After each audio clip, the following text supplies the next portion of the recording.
I wouldn't be surprised if Rachel Reeves and the government reverse this decision because it's so unpopular. Let's find out what's happening. Eileen, very good morning to you.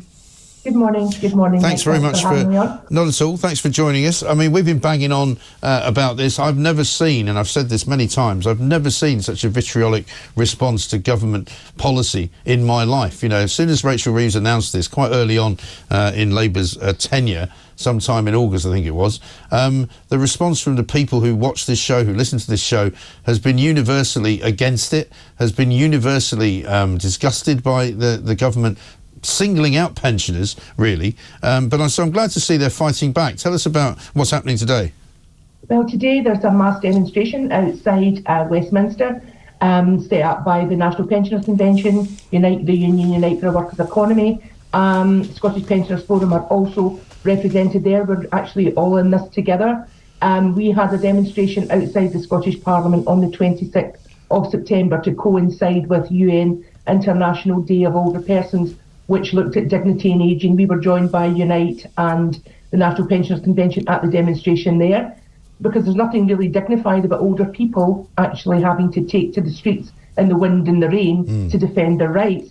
You rightly said that it was taken shortly after Labour came into power. It was 3 weeks after that the announcement was made, with no impact assessments. It was a standardised block decision and take away almost immediately, which has given no pensioner, any chance to actually budget or to squirrel a bit away for the forthcoming winter. That's the point. And a lot of campaign groups that I've spoken to around this issue have said even if they gave it a year's grace and said, look, we're going to do it next year, that would actually help an awful lot of people because it would give them a chance to prepare for what their financial situation is likely to be. Absolutely, Mike, absolutely, because there's a lot of pensioners that are missing out by as much as as little as £2 per week, which puts them worse off than those that are actually eligible for pension credit.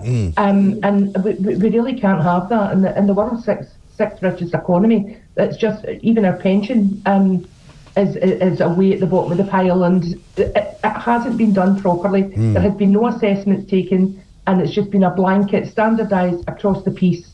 And it's no wonder older people are taken to the street. You can actually see the strength of feeling from workers, from the trade union movement, and other charities and organisations about the strength of feeling that we have about this, because it's wrong in so many levels. Well, it is. And I mean, it looks as though from what's happening inside the Treasury now that there's a lot of U-turns being made. I mean, the front page of the Times today has got a couple of stories in which they suggest that that's happening. The pension tax raid that was going to happen is probably not going to happen now because they've worked out that a lot of public sector workers like teachers and nurses might be affected by it, so they're not going after them on the taxes and you know what the allowances are in there.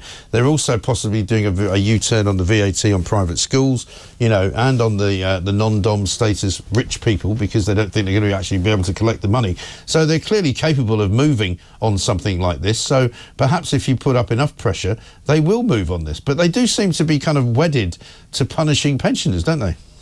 Well, it seems to be that case, but we'll have to wait and see how today develops. As I said, there is a great strength of feeling behind this. It's basically demonising older people. And the thing is, there has been a narrative to drive a division between the old and the young. But the fact that younger people are now behind this as well. The pandemic has showed that there's a lot that's very similar between older and younger people. And the fact that younger people and workers are getting behind this as well shows the actual strength of feeling that people have for older people in pension age who have quite a low pension, shall we say, in terms of state pension only. And there are a lot of older people out there who rely solely on the state pension, particularly women. So a lot of this, what we believe, has been written in the back of a postage stamp and just driven through to try and plug a 22 billion black hole, and has looked at a weak target, perhaps, potentially a weak target, because for someone to say that they can't introduce a wealth tax because this is happening, they've obviously done their sums at some point and haven't really thought about the strength of feeling that people have about older people. No, exactly right. Particularly with a 10% increase. and the price cap again coming into winter. Well, what's even more ridiculous is that when they were doing this study, when they were in opposition as to whether or not the winter fuel allowance should be removed under Jeremy Corbyn, their own statistics showed that 4,000 pensioners would likely die.